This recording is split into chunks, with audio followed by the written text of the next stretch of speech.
हैं कि आज हम आप लोगों को बताएंगे कि इस वीडियो में ओवरसीज जो प्रिंसिपल है उनके लिए क्या क्या फॉर्मेलिटी कंप्लीट करनी होती हैं। अगर उनको कोई भी जो MTSS स्कीम है, मनी ट्रांसफ़र स्कीम जो है, उसके तहत जो भी ऑपरेशन करने हैं तो उनके लिए कौन कौन सी फॉर्मेलिटी करनी पड़ती हैं।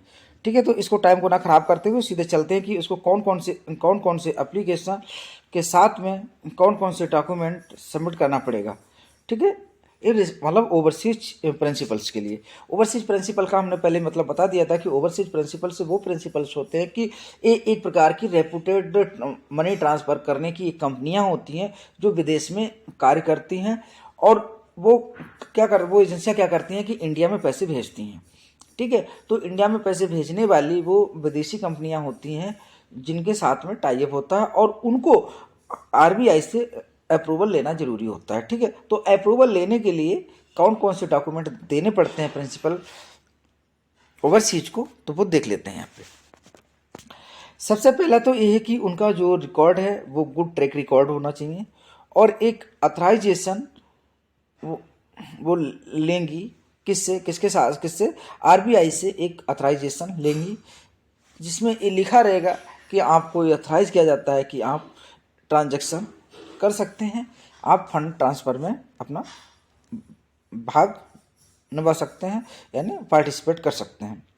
दूसरी चीज़ है कि ये एक ओवरसीज प्रिंसिपल एक रजिस्टर्ड एंटिटीज होनी चाहिए, और इनको वहाँ की जिस देश में जिस कंट्री में ये इस्टेब्लिश हैं, जिस कंपनी में जिस स्टेट में जिस देश में ये स्थापित हैं कंपनियां, तो वहाँ की सेंट्रल बैंक से या फिर वहाँ की गवर्नमेंट से या ऐसी कोई अदर फाइनेंशियल रेगुलेटरी अथॉरिटी है उस कंट्री में जहाँ पर ये स्थित हैं, जहाँ पर ये कंपनियां स्थित हैं, वहाँ से अप्रूवल लेना यानी वहाँ से रजिस्टर्ड होना अनिवार्य है। और साथ साथ में इनको AML का भी ध्यान रखना पड़ेगा, यानी AML की गाइडलाइन को, एंटी मनी लॉन्ड्रिंग की गाइडलाइन को फॉलो करना पड़ेगा। आइए तीसरा देखते हैं। तीसरा इसमें क्या है कि ये जो ओवरसीज प्रिंसिपल हैं, ये इनका एक ट्रैक रिकॉर्ड ऑपरेशन यानी वेल रेगुलेटेड अच्छी तरह से एक वेल रेगुलेटेड मार्केट का एक ट्रैक रिकॉर्ड होना चाहिए, यानी उनका जो प्रीवियस रिकॉर्ड है, प्रीवियस हिस्ट्री है, वो अच्छी होनी चाहिए, यानी गुड रिकॉर्ड होना चाहिए, यानी डिफ़ॉल्टर टाइप का नहीं होना चाहिए। ऐसा नहीं है कि वो उसने AML के माध्यम से उसने वायलेंस किया हो या फिर अदर जो MTSS स्कीम के नियमों का उल्लंघन किया हो, ऐसा नहीं होना चाहिए, यानी गुड ट्रैक रिकॉर्ड होना चाहिए। चौथा है आपका कि एक क्या करते हैं कि ये एक इंक्रीजिंग ट्रेंड में होना चाहिए, मतलब जो भी ये लेन देन कर रहे हैं, बिजनेस कर रहे हैं, तो वो इंक्रीजिंग ट्रेंड में होना चाहिए। और नेक्स्ट है आपका ओवरसीज जो प्रिंसिपल्स हैं वो रजिस्टर्ड होनी चाहिए। ओवरसीज ट्रेड या इंडस्ट्री जो भी वहाँ की बॉडी है, वहाँ से भी इनका रजिस्ट्रेशन होना अनिवार्य है।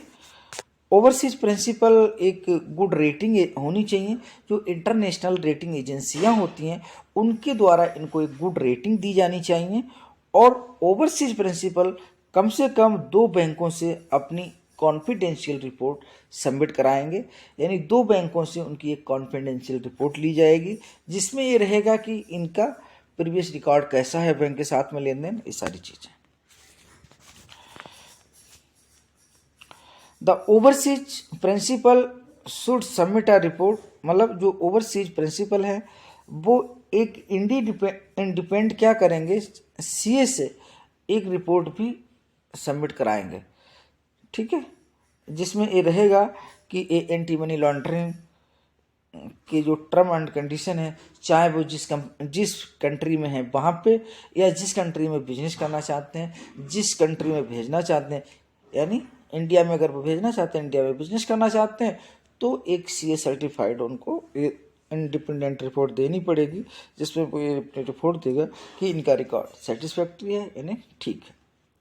ओवरसीज प्रिंसिपल पूरी तरह से रिस्पॉन्सिबल होते हैं, जो कि उनके जो एजेंट हैं, सब एजेंट, अगर जो उनके सब एजेंट इंडिया में काम कर रहे हैं, तो उनके किसी भी फॉल्ट के लिए ओवरसीज प्रिंसिपल रिस्पॉन्सिबल रहेंगे। तो आप लोगों ने देख लिया कि जो ओवरसीज प्रिंसिपल्स होते हैं उनके क्या दिशा निर्देश हैं, वो हमने समरी यहाँ पर जान ली। थैंक यू दोस्तों।